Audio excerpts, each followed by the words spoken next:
આ છે આજની આપણી recipe mango shrikhand. Hello friends, આજે આપણે બનાવીએ મેંગો શ્રીખંડ. એના માટે મેં શું કર્યું છે, 800 ગ્રામ દહીં લીધું છે. હવે આપણે શું કરવાનું, આમાં હું બધું દહીં નાખી દઉં છું.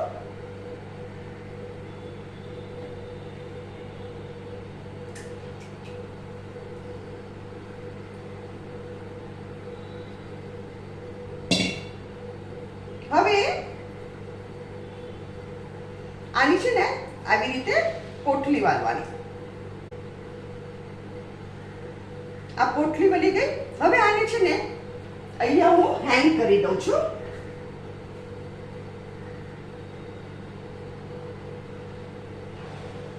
અને આને આપણે હાફ એન આવર સુધી પાણી નીતરવા દેશું. હાફ એન આવર પછી બધું પાણી નીકળી જાય ને એટલે આપણે આગળની પ્રોસિજર કરીએ. આને આપણે નિતારવા દઈએ. મેં તમને હાફ એન આવર કીધેલું, પણ 1 hour સુધી મેં લટકાવ્યું.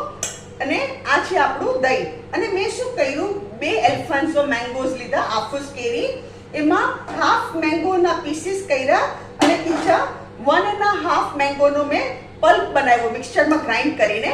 અને આમાં દહીં નાખી દીધું છે. હવે શું કરવાનું, આ પીસીસ આપણે આમાં નાખી દઈએ.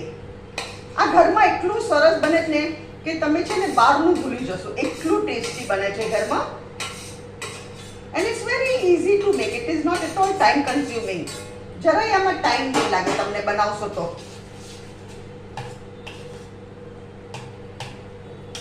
હવે ફ્રેન્ડ્સ, મેં શું કર્યું છે,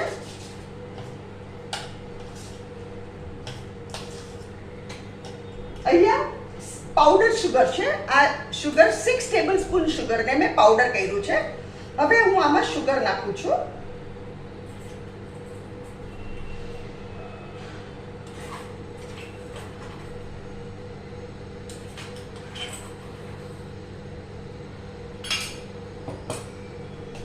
હવે આપણે મિક્સ કરીએ. અને પાવડર શુગર કરજો એટલે સાકરનું પાણી ન છૂટે.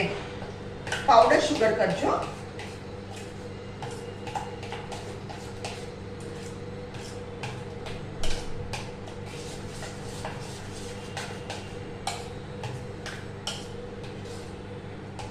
હવે ફ્રેન્ડ્સ, આપણે શું કરવાનું, થોડું ચાખી જોવાનું, કારણ કે ઓવર સ્વીટ એ ન થવું જોઈએ.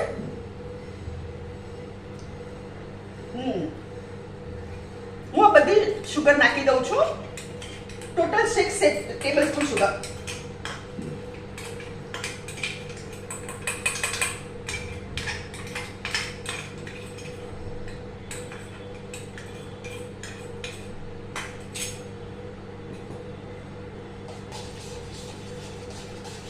તમારે છે ને એક વસ્તુનું ધ્યાન રાખવાનું, જ્યાં સુધી દહીંમાંથી પાણી નીકળે ને ત્યાં સુધી એને હેંગ કરવાનું. પાણી બધું નીકળી જાય ને એટલે યોર શ્રીખંડ માટે રેડી છે. તમારું દહીં શ્રીખંડ માટે રેડી છે. હવે ફરીથી એકવાર આપણે ચાખી જોઈએ.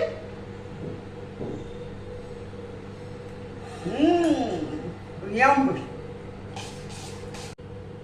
ફ્રેન્ડ્સ, આ શ્રીખંડ મેં આમાંથી ડબ્બામાં કાઢી લીધું છે. અને આને છે ને ફ્રીજમાં એકદમ ચિલ્ડ કરીને ખાવાનું.